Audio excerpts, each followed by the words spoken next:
everyone, and welcome to Collider Movie Talk for movie fans. I'm your host, Natasha Martinez, and this is the daily show where we give you all of the latest news from the world of movies, plus some insight into what it all means. Joining me today is Dennis Tzeng. Hello, everyone, and welcome back to another brand new episode of Collider Movie Talk. This is my first episode of 2016, so Happy New Year to all of you. We have Kristian Harloff to my left. But Dennis! Does that work? No. But Works John! better for John. And I've got a lovely lady joining me, Miss Clarke Wolfe. Hey guys, thank you so much for having me. Happy New Year. Happy New Year. All right. The British Academy of Film and Television Arts, also known as the Baftas, has announced their nominations this morning. Here is a list of nominees in the main categories. For Best Film, we got Big Short, Bridge of Spies, Carol, The Revenant, and Spotlight. Director, The Big Short, Adam McKay. Bridge of Spies, Steven Spielberg. Carol, Todd Haynes. The Martian, Ridley Scott. And Revenant, Alejandro Iñárritu. Leading actor, Bryan Cranston in Trumbo, Eddie Redmayne in The Danish Girl, Leonardo DiCaprio in The Revenant, Matt Damon in The Martian, and Michael Fassbender in Steve Jobs. Leading actress, Alicia Vikander in The Danish Girl, Brie Larson in Room, Cate Blanchett in Carol, Maggie Smith in The Lady in the Van, and Saoirse Ronan in Brooklyn. Supporting actor, Benicio del Toro in Sicario, Christian Bale in The Big Short, Idris Elba in Beasts of No Nation, Mark Ruffalo in Spotlight, and Mark Rylance in The Bridge of Spies. Supporting actress, Alicia Vikander in Ex Machina, Jennifer Jason Leigh in The Hateful Eight, Julie Walters in Brooklyn, Kate Winslet in Steve Jobs, Rooney Mara in Carol, and lastly, animated film Inside Out, Minions, and Shaun the Sheep. Kristian, what are your thoughts on the BAFTA nominees for 2015? For the most part, I think they nailed it, for the most part. But then I'm looking at supporting actor there. Where's Stallone? Where is Stallone? That's the one guy that I missed here. But I'll tell you what, I love that Benicio del Toro got in there because that's a guy I thought hasn't been mentioned as much in other awards, and I think that he was incredible in that movie. He's one of my favorite performances for sure. And I also really love the fact that Adam McKay is getting some love for Best Director because you talk about a guy that was really going against everything that he normally does. I mean, there is comedy in Big Short for sure, but not the comedy that we know of Adam McKay, the Funny or Die guy, you know. And then he is getting a lot of love as I think he should. So that was nice to see. Animated film. Sorry, I love Minions, but get out of there. There's no way Minions should have been nominated. I love the Minions, but the movie itself was not good enough to be nominated for Best Animated. But other than that, I mean, I think this leading actor category is exactly what you're going to see at the Oscars. I think it'll be Cranston, Eddie Redmayne, DiCaprio, Matt Damon, and Fassbender. I think that the race, though, is between Fassbender and Eddie Redmayne. But I think that the BAFTA looks pretty accurate. For me, it's like it's pretty good, except for there's obviously Mad Max Fury Road is not up on this list. Yeah. And there seems to be a lot of love for Bridge of Spies in the critic community, which I kind of don't understand. I mean, it's a good movie. It's Spielberg, but it didn't blow me away. There was nothing exceptional about that film, but it's getting nominated for a lot of these Best Pictures, Best Director, Best Cinematography, obviously, those type of things. I wish for supporting, I know it wouldn't happen, but Walton Goggins for The Hateful Eight. He was great in that movie. He was awesome. Yeah. He was wonderful. That would have been good. And Stallone, obviously, for supporting.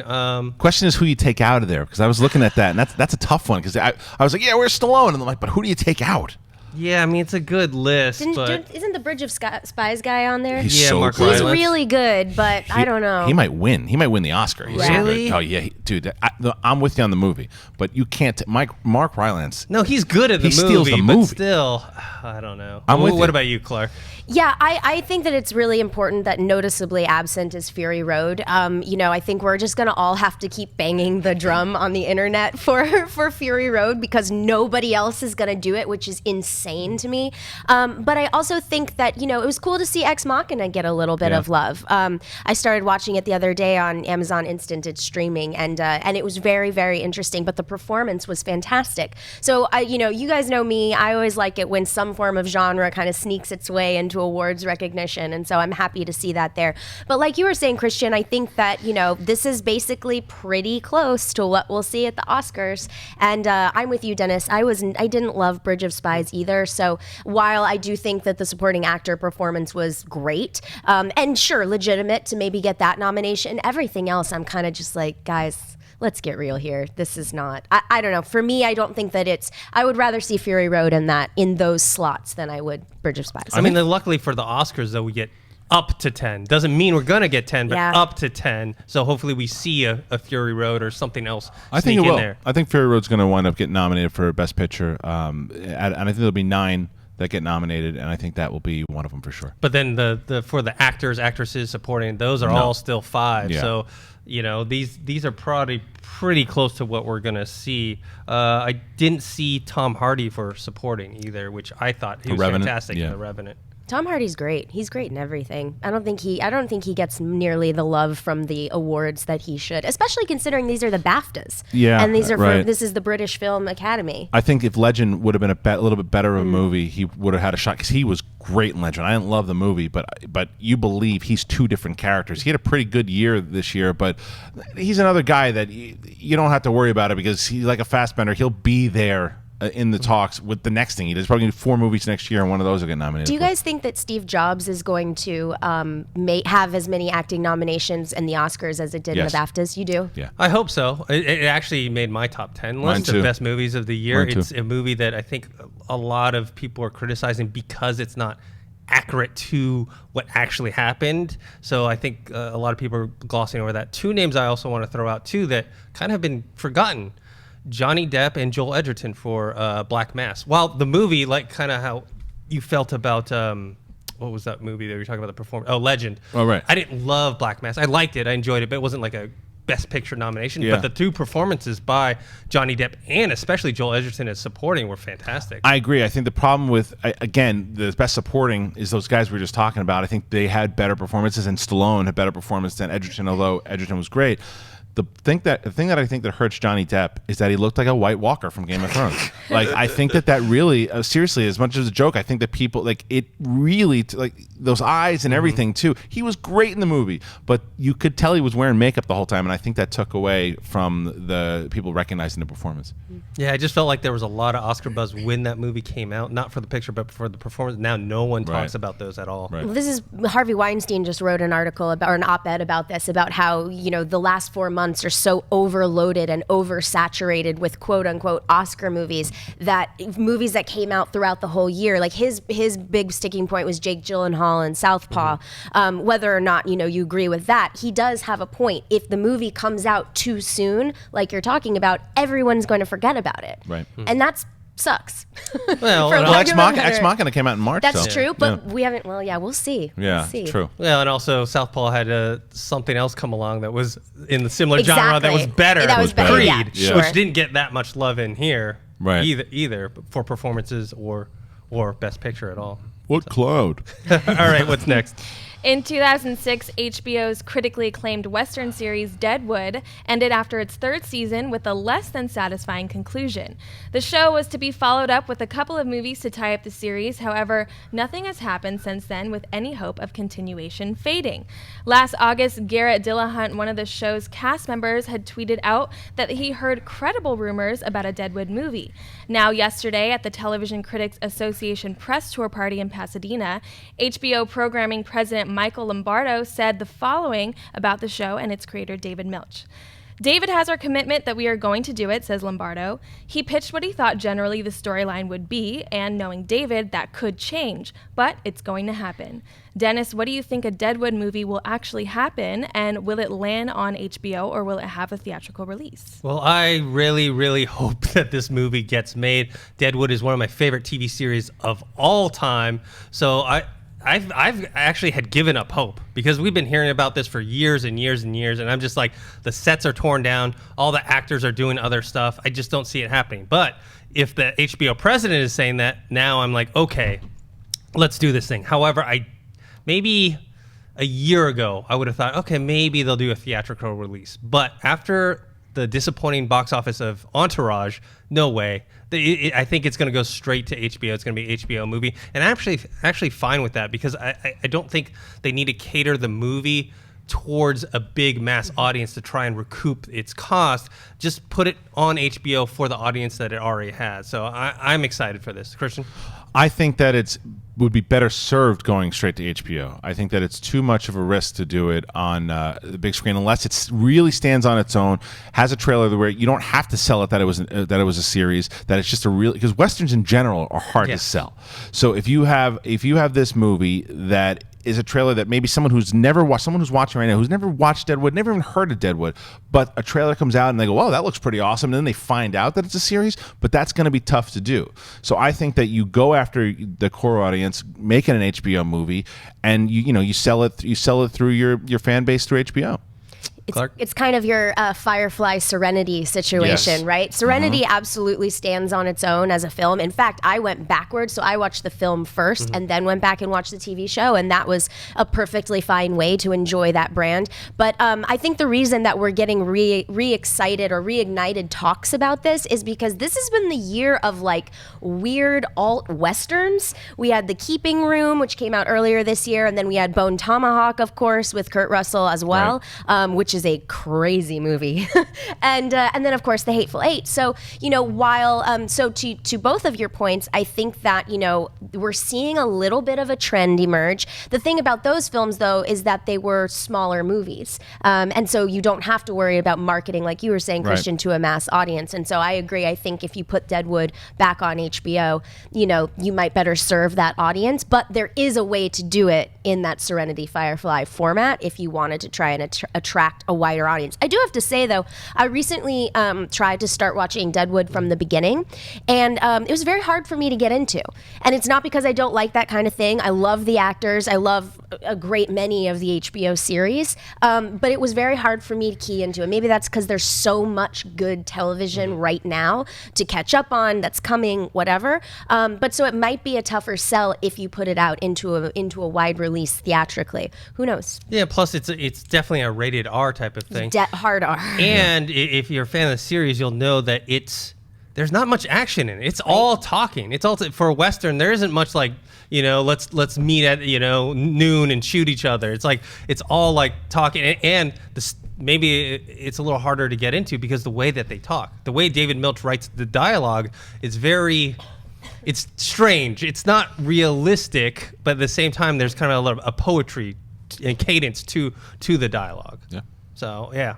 All right. Now on to buy or sell. Natasha, what do we got?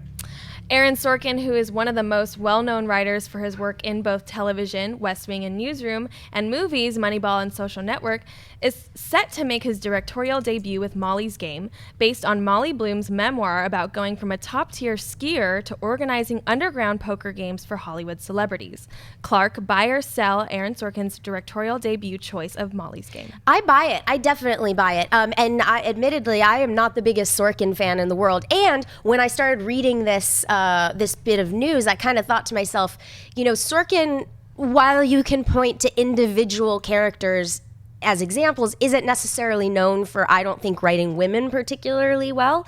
I don't love the way he handles women on film, and specifically. So I think it's interesting that we've got this female protagonist that is leading this crazy story. That being said, the story sounds amazing. And in fact, I was just watching Rounders over the holiday break, and I remember thinking to myself, man, I wish one of these was a lady. Like, maybe if this movie was made now, like how cool it would be to see a woman in Edward Norton's role or Matt Damon's role. So with that being said, I love this premise. I love the idea of it, and I have high hopes for it. So I buy it. I buy it as well. I'm a fan of Aaron Sorkin's. I really, like I said, love Steve Jobs. He did Social Network and Moneyball as well.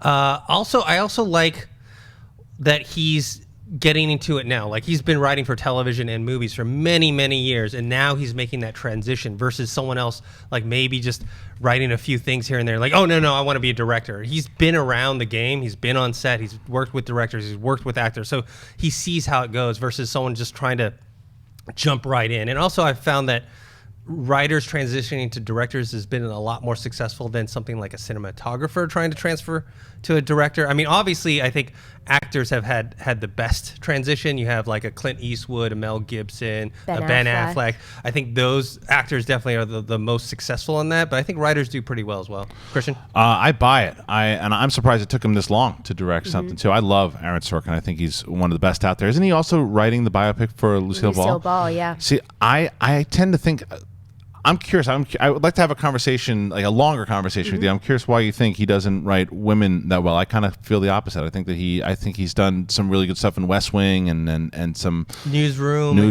Yeah, and I thought he did. I thought that Kate Winslet was written pretty well in Jobs. But it's for me. I want to see what he does with this character, and it sounds something that. The guy can write anything, and I want to see it. It could be a commercial for Target, and I'm like, okay, great. When's it coming on? Because he's one of those guys, and I would like to see his vision. It's gonna be a lot of walking and talking, though. Oh, yeah. We're gonna have a lot of walking and talking, but it sounds pretty cool to me. And then also, how do you feel about the story itself? Molly's Game, about a top tier skier that turned into an organizing. It sounds cool. Yeah. Like there's nothing like what could be cooler than something like that. Think about the sequences that you can have, the action sequences, the skiing sequences, and then of course the celebs, the cameos, maybe all of those things. And you know what I like about it? I like the fact that it's a role for a woman that doesn't have to be just a remake or a rehash of like Ghostbusters or something like that. Because Ghostbusters to me again, and I'll say it again, I think Ghostbusters could have been a continuation of the Ghostbusters series. It didn't have to be a remake of it. I think that the Ocean's 11 could have been either a continuation or a standalone heist movie that these women could have done as opposed to just a remake. This is a movie that seems like it's going to be an original story by him. It's going to be something we haven't seen. There could be a lot of really fun elements to it. So this is a big buy for me. And then you're talking about cameos. Do you think that people would actually cameo in it that actually were involved with it? I mean, maybe not involved, but maybe some of the names are like Ben Affleck, Leonardo DiCaprio, Tobey Maguire, or something like that. Like, are they going to reprise their roles of what actually happened? Well, I don't think Ben Affleck is going to want to be portraied gambling. He will, but he'll be wearing a Batman mask. Yeah, exactly. Exactly.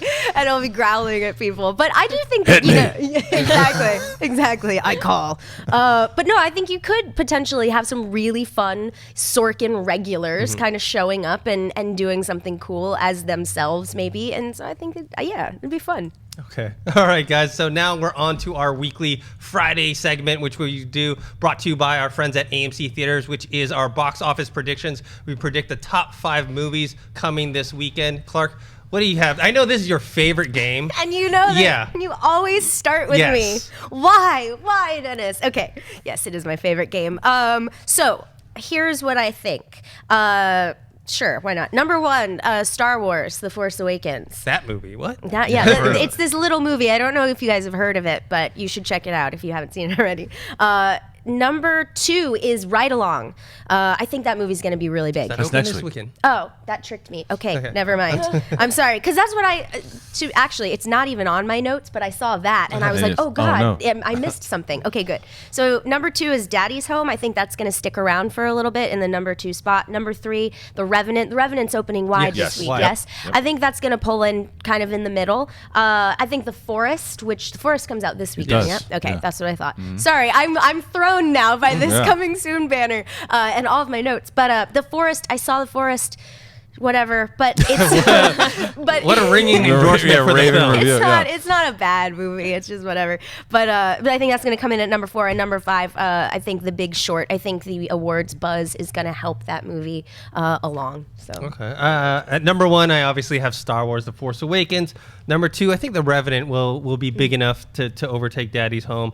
Daddy's Home at number 3. I say Hateful Eight, number 4. I think people will start to realize it's actually out because everyone's like, oh, okay, is that movie out or not? And number 5, I have The Forest. I just haven't heard that much buzz about The Forest at all. You know, it's January, and every January, first week of the year, as a horror fan, I know this, we get a horror movie. And it's usually garbage. And it's usually not the best. I think last year was the Baby Devil's Due or something. No, it was that stupid sequel to the Harry Potter. What was the one that Woman in Black too? Yeah. Yes, and then the year before was Devil's Due, and then the year before is they always do. It's always a crappy horror movie. This movie is not crappy.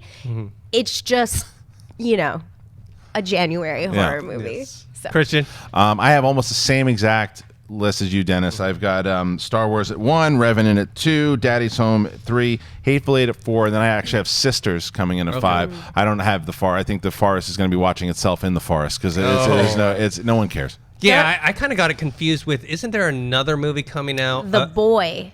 Is that the one? The one that has is it Christian Bale or something? going into some sort of Matthew Oh. McConaughey. Matthew McConaughey. Yeah, and Ken Watanabe. And I don't know what happened with that movie because it was supposed to be last year, supposed to come out, and there was like, it was during the reconnaissance, so everyone was like, yeah, I can't wait. And then it got some bad reviews of some festival, and now it's just been either pushed away, or I don't know what's happening with it. Yeah. Well, the boy is Laurie Cohan from Walking Dead, and that's coming in 2 weeks. That's another January horror release, which actually I'm kind of curious about. I am curious. Yeah. I don't watch horror movies, but that one actually has me intrigued. It looks creepy. It looks creepy, cool. but like in a kind of like almost cheesy way, right? With the little doll and everything. I think it's gonna be crazy. Yeah. It's about a little doll that she's taking care of like it's a person. This movie's gonna be nuts. How could you not go see that? All right, guys. It takes place in the forest. The It takes sequel place is. in an English forest. That's right. Now we're on to our mailbag segment where we answer your viewer questions. You can send in emails to collidervideo@gmail.com. We're also going to take live Twitter questions where you can tweet us at collidervideo. We'll do that after a mailbag, but for now, Natasha, what do we got? All right, Pan Spain writes, "Hi Collider crew, greetings from Spain. You guys have often said that a movie doesn't have to be R-rated just for the sake of being R, and that some movies need to be R-rated because of the type of story that it is or the themes in it. So, which are for you some movies that needed to be R and weren't, and other movies that were R and didn't need to? Thanks, and keep up the great work you do." The two for me that should have been R were Expendables 3 and Live Free and Die Hard. Wasn't Expendables 2? No, it was R. It was R. 2 was? Yeah. Okay. Yeah. Third one was the one where Stallone said, Right. you know what? Right. All the young kids are clamoring for this movie, and so we're gonna give it to them. Right, No, none of the kids were clamoring for this movie. Right, because 2, there was the rumor because of Chuck Norris said they were going to make it PG-13, and then they didn't, and then 3. Yeah. Right, Which right. 2 I really liked, but 3, like, it just seemed neutered. Like you watch that series not because it's some deep story or great characters. It's so you can see some kind of over the top violence and some cheesy one-liners. And scene 3, it's like, okay, they took a step backward. Live Free or Die Hard. I don't know how any Die Hard movie should be PG-13. In terms of ones that were R that I don't think should be, I wrote down, I think Boyhood was R, which is. Why? Because they talked about drugs and sex, and then Almost Famous, I think, was R-rated, and The King's Speech because he said the F word multiple times. There's nothing in The King's Speech that you go, oh man, that should be an R-rated film. What about you guys? For me, the big one that always stands out is The Conjuring. So The Conjuring is rated R, and if you think about The Conjuring, which is actually, first of all, very impressive considering it was this like global financial phenomenon, and it's an R-rated horror movie. So that was exciting in a way, but the movie had absolutely no reason to be rated R. There's no violence, or there's no profanity, there's no sex, there's no gore, and there are scares, but I would argue there's not a whole lot of violence, especially considering The Expendables 3. But with all that being said, I was just on the set of The Conjuring 2, and that came up when we were talking to the producers. Like, will this film be rated R? Can you talk about the ratings? And I think I know that they were shocked when they got that rating back because they were trying to make this mainstream, film for everybody. But I think ultimately it didn't end up hurting it. And I have to say, horror fans are often really skeptical when they hear that a genre movie is PG-13. I don't think that that's necessarily earned. If you think about The Ring, if you think about Insidious, those are PG-13, horror movies. But that's always the example that I think of. Is like, why did this movie get rated R? It's almost like they got punished for doing their job too well. Exactly. Like, oh, you made it too scary, even though you didn't use any of these things, and now you got an R rating. Well, I remember Guillermo del Toro saying the exact same thing about the movie that he wrote and produced, which was Don't Be Afraid of the Dark. Which is not a great movie, but that got a R rating, and I remember him saying, the reason they told us the reason it was R is because it was too scary. There's no sex, there's barely any language, and that's a ridiculous way to give a rating. How do they judge what's too scary or not? Terminator, for the one with the McGee did, and Terminator Jenny Smith, as Mark calls it as well too. Jenny Smith. And it's there's no reason those two movies should have been PG-13, especially when a movie starts in the R. If a movie starts in the R, don't start pulling back. I think that's one of the reasons why this movie has become kind of more commercialized, and I think that it's hurted. Besides the fact that it lost, because after James Cameron did the first two, rated R. Then Did McTiernan do the third one? No, Fincher. Oh no, that's the third one. I Alien. think Sorry, McTiernan- I'm in Alien land. I think McTiernan did the third Did he one. do the third one? I think so. Possibly. Or Mostow. Yeah, I think that sounds. Mostow did the third one, and they're all rated R. I didn't love the third one, but it still had a better tone than 4 and 5 because McGee went to PG-13, and it's like, no reason to make that one PG-13. It's got to be a little more raw, a little more gritty. And I also think that Hunger Games, and I understand that the Hunger Games, for money-wise and for going after the audience that the book went after, you have to make that movie PG-13. But there is a version of that film that could have been rated R. I know that it's not realistic in terms of box office, but as far as tone, as far as what you could have put in that movie, could have easily be rated R. Now, I'm always calling for rated R. The one movie I think that definitely shouldn't have been rated R, because I was excited when I heard that it was Will Ferrell's Semi-Pro. Oh, That was rated R? Yeah. Yes, Damn. it was. There's no reason for it. They threw in, and there was no reason. Like the F-bombs didn't really weren't any extra funny than anything else. The gags that kind of made it rated R could have been toned back, and look at what the success that he's had with something like Daddy's Home. You know, like that. Like I understood why Old School was rated R, Right. should have been, but Semi-Pro didn't need to be R. Sorry, Natasha. I think you bring up a really interesting point though, because I was thinking about comedies as well, and like my favorite example is I love the movie Saving Silverman.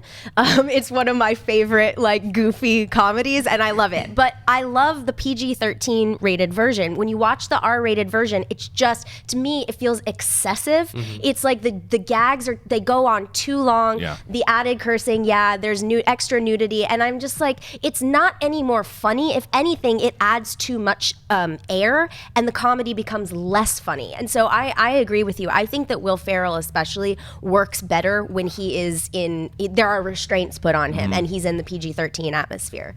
I don't know if you guys find this the same way, but I've noticed through the decades that the MPAA has gotten, let's say, more lenient when it comes to violence. Mm-hmm. Right. However, when it comes to nudity, they've gotten much more strict, because That's I've seen crazy. old PG-13 movies that had nudity in them. Maybe not full-on sex, but just like topless stuff. Yeah. And it was perfectly fine. If you show any type of nudity nowadays, you're R for sure. Which is so crazy, especially with everything that's going on today in the world, that violence gets more of a, it's all right. But sex and love, it's like, no! You put an R in that. You can't watch that. Come on, America. turds. Well, and also it's the same with Blue Valentine. Wasn't Blue Valentine, didn't that get the NC-17 rating because of the sex scene in that? And that was like a huge controversy. Which one? Controversy. Blue Valentine with Ryan right, Gosling and right. Michelle Williams.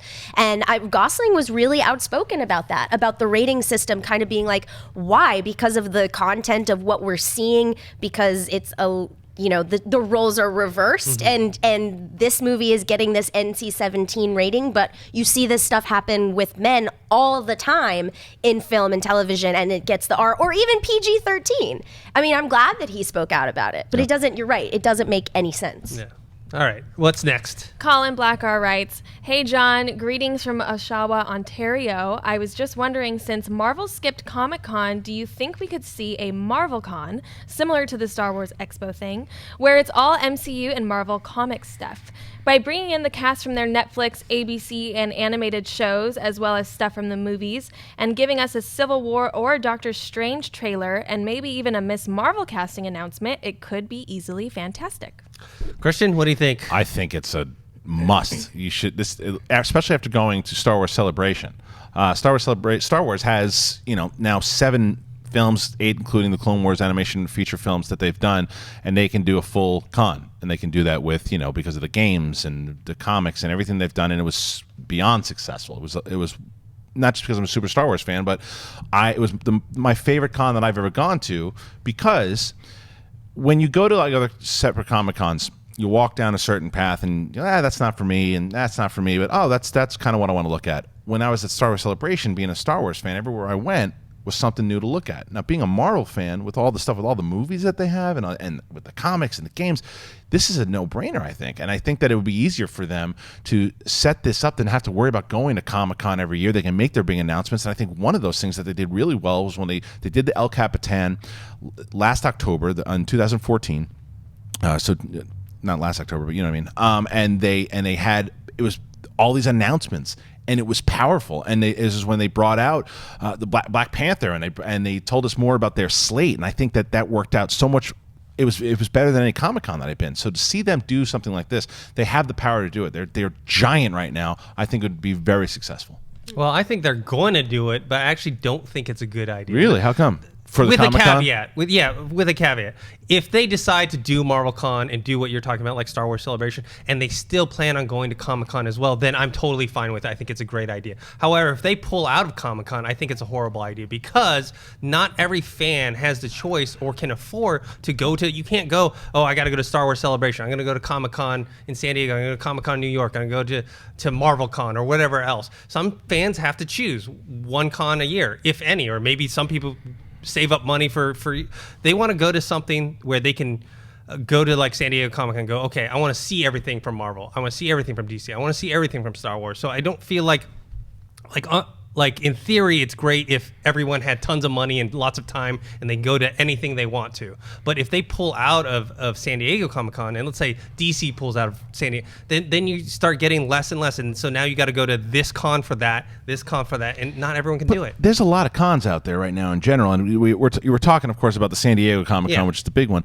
San Diego Comic-Con, I love going, but they need to step it up. They need to either build out that convention center a little bit more, or, I mean, they did that, but they were not hurt last year when they didn't have Marvel. They did a lot of different things. I see your point, though. Like, if they pull out and then DC starts to do it, but DC doesn't have the property and the amount of stuff to do their own DC Con yet. They have a lot of comics. They have, and I know they have TV. And I know they have the fan bases. As far as movies go, they don't have that yet. They will.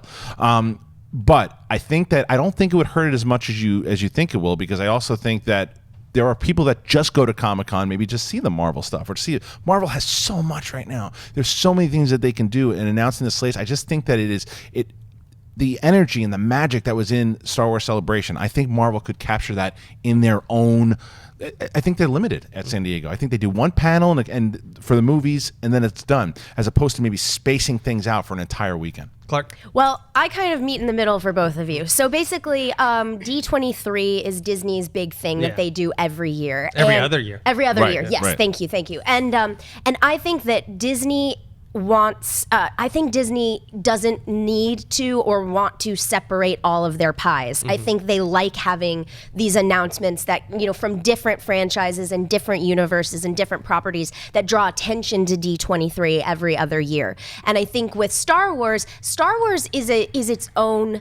I think Star Wars is its own animal. I actually don't think that it's comparable to what Marvel is doing or has. I think Star Wars is just its own thing. And I think, of course, Celebration is going to have diehard fans that come every year because Star Wars is their thing. It's not necessarily comic books are their thing, or Marvel is their thing, or if the things that we see at Comic-Con are their thing. It's Star Wars. Not to say there isn't some crossover there, but. So with that being said, I think Disney kind of likes having their own playground. And this is our thing, and we're going to do it here. And honestly, I've been hearing for a while, just like rumblings that, of course Marvel is going to pull out of Comic-Con because they don't get anything from being there, really. I would make that argument for sure. They don't get much from being there. I think that they, they're preaching to the choir, essentially, whereas if they do all this big stuff with Disney or D23, they can draw attention not only with casting news from Marvel, but they can talk about The Jungle Book, but they can talk about Star Wars. So it basically sheds light on all of their other properties. So yeah, I understand it from Disney standpoint, right, why they would want to have a Marvel Con or D23 in Star Wars Celebration. I'm talking about for the fans, though. The fans don't have that option. Not all of them have that option of going to all these different cons and being, so they're kind of left out. Let's say I could only go to one con a year, I'd want to go to San Diego Comic-Con and get my Marvel fix, my DC fix, my Star Wars fix, everything, video game, my television, Game of Thrones. I want everything all in one place. Obviously, there's so much to do there, you can't get it all, but I'd like to have that option. But I think that it speaks that the Marvel Con would speak to the hardcore Marvel fans, and I agree that Star Wars is its own animal, but disagree that Marvel doesn't have that kind of rabid fan base, because they do.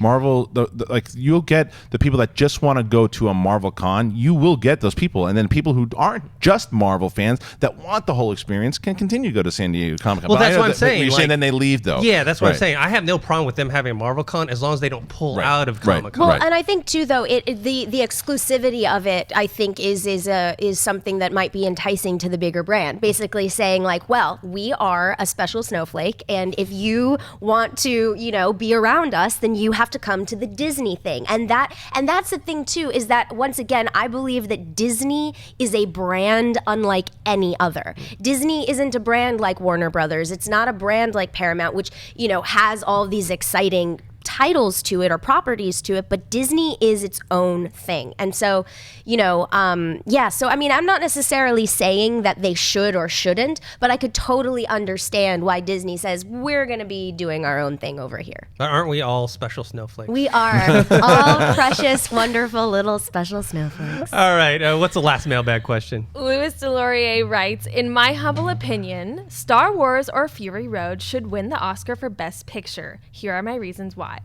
The best film of any given year should be one that is universally enjoyed by critics and the public. The best film of the year should make a lot of money. It should be a film that people want to watch over and over again. It should be a film that is difficult to make. It is a film that you will always remember no matter how many years have passed since you first saw it. Both Star Wars and Fury Road met all of these expectations. JJ and Miller had the added pressure of meeting intense fan expectations. I feel that there are few directors who could have done what JJ did with The Force Awakens, and maybe no other directors who could have accomplished the impossible like Miller did. On top of all this, I'm tired of seeing movies that make very little money with the Oscar. If the movies are so great, then why do most people like me have no desire in seeing them? Okay, so Louis, while I like Fury Road, Mad Max Fury Road for me is my favorite movie of this past year. Star Wars, I loved it. It's, I think, in my top 10 as well. Right. However, I have to disagree with you with pretty much everything you said. Let's start with the film of any given year should be one that is universally enjoyed by critics and public. Well, actually, if you look at most of the movies that do win the Oscars, maybe they're not huge box office successes, but they're usually liked by both the critics and the public of who sees it. Best film of the year should make a lot of money. Money never equals quality. We always reference, Transformers makes a ton of money. That does not make it, it's not going to win an Oscar for Best Picture. This one especially, it should be a film that people want to watch over and over again. See, I have a problem with that because some of my favorite movies of all time, like let's say something like Darren Aronofsky's The Wrestler. I think it's a brilliant film. I do not want to watch that movie over and over and over again. It's a depressing and sad movie, but so I don't think that qualifies into making an Oscar Best Picture. Like I can watch something like, I don't know, Mean Girls over and over again. And I love Mean Girls, but it's not going to be my favorite movie of all time. So I don't think that works. A film should be difficult to make. Who determines that? A film that you're going to remember no matter how many years you first saw it, but you're voting every year, so how do you know which movies are going to stick with you? You're just guessing at that point. What's your take, Clarke? Yeah, I mean, I do agree with some of the things that you just said, and I agree with what Lewis's sentiment is. I think the real thing that maybe he's getting at is the fact that, the Oscars are out of touch, and we talked about this a little last time I was on Movie Talk, but I think it bears repeating, especially as the Oscar race heats up. It's not about casting flashy hosts. It's about nominating movies that are good and that people see. That's going to get people interested and excited in the Oscars. And, so on that respect, I could see Fury Road. Fury Road, I think, should be nominated. And I want that to happen, and I hope that it happens. And, I wouldn't be upset if Star Wars was nominated because I think it's a great movie, but I don't know if it is Best Picture caliber. So with that being said, and also in terms of making money, the thing that we have to remember is that this business, the business of the entertainment industry is so screwy. I mean, it's what gets released when and how it gets released and where it gets released and who sees it. That's why we have cult movies, which are movies that came along way back when that find their audience eventually because their release got messed up or it wasn't a widespread appeal, the content of the film film wasn't. So I just think that it's very, very hard to discuss like what should be the best picture of the year, especially when you know the types of movies that Oscar often smiles at. I think that, look, one of the other things you have to realize is that some of these movies that get nominated, the smaller movies, the studios don't give them the big financial pushes as well too. So a movie like, look at Room as well too. This is a phenomenal, really great film that, that movie does stick with you for a while. It sticks with you a very long time, but it's not one you're going to watch over and over and over again. So I do think that movies that like a Star Wars or a Mad Max should get more recognition from the Academy, and it shouldn't just be the smaller films and the biopics and stuff of that nature too. But you shouldn't discount the great work and the great it's dramatic flair that a lot of these movies do. It's a mix. You got to have a mix of the both, but you shouldn't just pass one off because it's too dramatic or you don't want to see it. I mean, but the same aspect, if something comes out more like an Ex Machina, should be getting a lot more praise than it does, because genre films have a lot harder of a time in the Academy, and I think the system should change in general. But I tend to agree with what you're saying, Dennis, as opposed to how you choose the movies. Well, yeah, I mean, let's throw it to sports, right? Like if two teams are competing, let's say for the Super Bowl, you're not taking the two teams that are the most popular in the league that would get the most ratings and have them go against each other. You do it by which is the best team, and so that's how I feel about movies. Is like. I mean, it's obviously hard and it's always opinion based, and it's hard to say, okay, this movie is better than that movie. But that's what we're doing with the Oscars, right? With any awards, people are trying to vote on what they think is the best. And so I feel like box office should have nothing to do with it. I mean, if a movie opens in 300 theaters versus 3,000, it shouldn't affect how a movie should be voted on. Right. That's like a best performance, right? Like if someone gives the best performance, well, he did it in a smaller movie, so that doesn't count. Right. I'm just thinking actually about The Hangover. I know that sounds really, really weird, but because I'm always thinking about The Hangover, actually. But no, I was thinking about how that year it won the Golden Globe for Best Comedy, and it should have, because The Hangover is a great movie. I would argue up and down that I think that is a great comedy. I think it works. I think it's funny. I think it's smart. I think it's clever. And I think the performances are good. That movie was a comedy phenomenon that year. And I really would have liked to have seen it nominated for an Oscar. Whether or not Best Picture, okay, maybe not, but definitely something for the writing. Definitely, you look at something like Downey's performance in Tropic Thunder that got nominated, or Melissa McCarthy getting nominated for Bridesmaids. Same with Kristen Wiig and her writing partner. Like, those are movies that I think absolutely should have been in the mix, and I would like to see more of those in the mix. And I think hopefully, or maybe that's sort of what Lewis is sort of talking about. I like them to add some shit piles as well too. Like there should be a list that was like not just the Razzies. They should take that away and put one like you should be embarrassed, and they should have like the anti-Oscars or something. No, like just this. put the worst movie of the year. One category in there during the Oscars. Like, look, last year you got nominated because you had a good performance, but this year you should be embarrassed. This is what you made this year. Just like shame them, they pull them up on stage. The chipmunks, those filthy little shit rats, should come up there, and they should have to do a speech and go, "We're an embarrassment to life." Okay, yeah. I'm with you on that. They should do that. All right, guys. Now on to your live Twitter questions. You can tweet us at Collider Video, and Natasha will pick out a few. What do you got? Ido Shev writes, do beautiful shots like in The Revenant require special talent or simply time and dedication? Both. Yep. Both. I mean, they had to scout those locations for a long time, and they shot very few hours out of the day to get the look that they wanted, so they had to be very patient. Because allegedly, didn't they only use natural light? Yes. Yeah, that's insane. Yeah. They used natural light for almost everything except for a couple scenes where with the campfires, they couldn't get enough light on the actors' faces, so they used a little bit of light there, but everything else was natural light. So, but I mean, it's talent. Lubeski, who may be winning his third Oscar for cinematography in a row. He may be getting it this year. I thought The Revenant was a gorgeous film. Along with Sicario, I think those are my top two best-looking films of the year. So, yeah, it's both. Yeah, I say both. Yep, I agree. All right, what's next? All right, M. Evan writes, if Ryan Coogler chooses not to direct Creed 2, do you think MGM would ask Sylvester Stallone to take over? Interesting. Maybe. I think that he directed Rocky 2, he directed Rocky 3, Rocky Balboa. I don't think he directed 4. He might have, but he knows that he obviously knows the character really well. I happen to think though the reason he did his best work, maybe ever, in this movie was because he didn't have to worry about that stuff. He just focused on Rocky, and he knocked it out of the park. And I do think that I think he needs to be nominated. Now, whether or not he wins, I don't know. But I think that you can get someone else because Ryan Coogler needs to be involved in this film. Now, whether or not he's directing, I don't know. But writing, he needs to write. He needs to produce it. He pitched this. This franchise was dead. Stallone wanted, nope, not doing it. Then he saw Fruitvale Station. Then it happened. Coogler needs to be involved, and they can find someone else to continue the vision. And I think Stallone would do great, but I think, step back and let somebody else do it. Yeah, I agree with you, especially because I think the most recent movie he directed wasn't the first Expendables.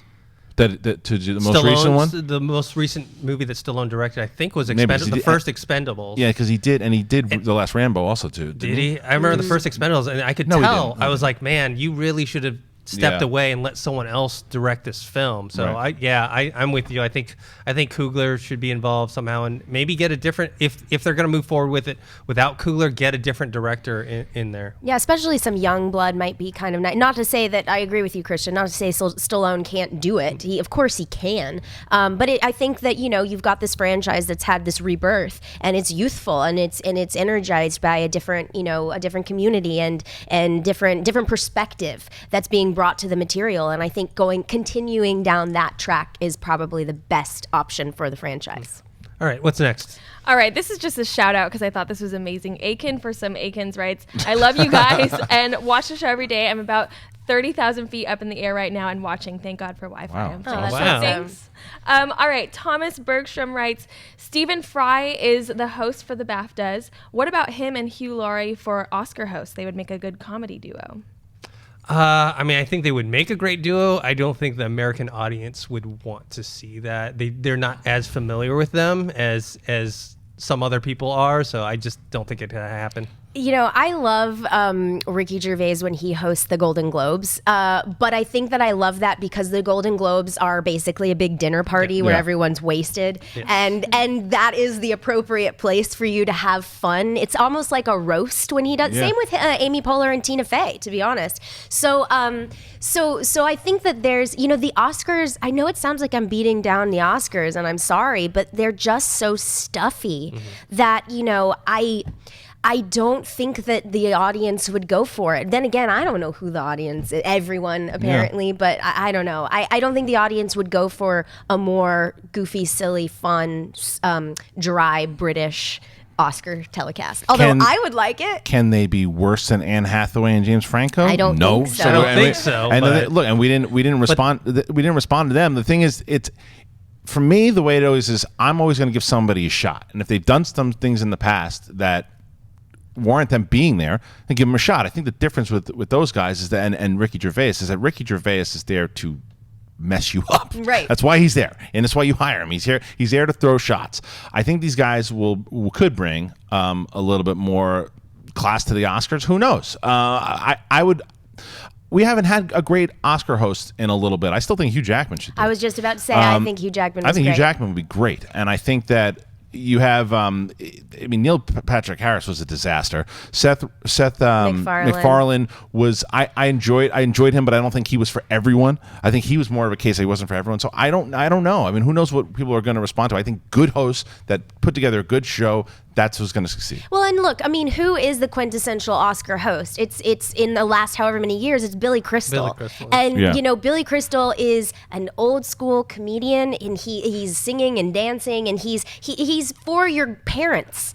I love Billy Crystal. I'm not hating, but he's not for us. He's not for the young viewer at home, and that's who the audience, that's who the Oscars are targeting. And I don't know. They're trying to get, because they already have the older audience, so they want to try and get some of the youth to watch it. And back to the other question we had in Mailbag about getting, maybe more popular movies. I don't think we should nominate movies just because they're popular, but I do think that the Academy needs to recognize stuff that is not their norm, which is hilarious because back in the day, Oscars used to nominate comedies all the time, but not anymore. Never. Now it has to be a dramedy. Well, talk about The Exorcist. The Exorcist was nominated for 14 Oscars, including Best Picture. And guess what? it was one of the best pictures of the year. Just because it's this, I mean, I know I'm always on my horror. Well, but it's different though. stumping. The thing with horror now too is, I think what horror has kind of shot itself in its foot, because the difference between, say, Exorcist and now is that you get so many, like you get something like The Conjuring, which was great, and then you get these kind of just lazy films that come out like we just talked about every January, because they're cheap. They cost nothing. You put nobody in there. So I think that it hurts the genre. I don't think that means that things shouldn't be nominated, but there hasn't been. What's the last horror movie you can think of? Maybe The Conjuring, as far as writing and stuff too, that could have been in the talks. There haven't been a lot. I think that James Wan could have really I don't and disagree with truly that, yeah. been nominated for Best Director for The Conjuring. Yeah. He directed the hell out of that movie. Pun intended. Yeah, indeed. and with that being said, and I know I always say this, but watching The Babadook, that performance, S.E. Davis's performance, was one of the best of the year. There's no arguing that. Right. Now, granted, I've said this before and I'll say it again, apparently there was some weird stuff with the release and it was ineligible. I don't know if I believe that, but regardless, that performance should have been talked about with everybody else that year. Yeah. So, they're doing wrong by not including across the board. Mm-hmm. Well, I think as the Academy is going to get younger and younger, I think things will go more that route. It's I don't know. I don't want to get into politics real quick, but yeah, things will age out. Here's hoping. All right, what's next? All right, well, keeping on the horror track, Selena asks, why do you think there are no more good horror movies? There are plenty of good horror movies. I think there really are. I just think they're on TV a lot of the time. I think TV is the place where horror is thriving. You're seeing great performances. You're seeing compelling arcs. The Walking Dead is the biggest show on TV for a reason. And, I always stump for Penny Dreadful. I think that is art. And I think that is just as cinematic as anything you get in the theater. But I also think that, like you were saying, Kristian, you have studios who realize what cash cows they have. Genre fans are always going to show up. Genre is cheap to make in a lot of different ways. But, to this question, and this is a serious answer to this question, Cary Fukunaga was supposed to spearhead a two-part Stephen King adaptation of Stephen King's It. And, for me as a horror fan, this was one of the most exciting things that could have possibly happened, because it was a serious director who was getting major accolades, who is known for his classy, edgy work, who wanted to spend time and money making a real horror movie. Right. And the fact that New Line let that slip away because of whatever reasons they say is complete bullshit. I'm sorry, earmuffs. So with that being said, the thing is, here's the thing. I think a lot of it has to do with money. I love what Blumhouse does. Blumhouse is a low-cost production company. They make low-budget horror movies, and they often give their creators creative control. And I think that is a great thing. However, I also think that you need to invest real money into serious projects so that you can have these classic, scary, phenomenon like, I've said that word 3 times in this show, but horror movies like The Conjuring. And The Conjuring, by the way, the first one was done for $20 million. Right. That's nothing. So, everybody just needs to get serious and let me be in charge. Oh, yeah, do it. Hey, I'm not the horror expert, so I'm going to leave it to Clarke. Yeah. All right, what's next? Dusty Pearson writes, should D23 become an annual event with a large amount of content under their umbrella releasing yearly? Yes. Don't you run into the same problem that you were just talking about before? If you do D23 every year, right?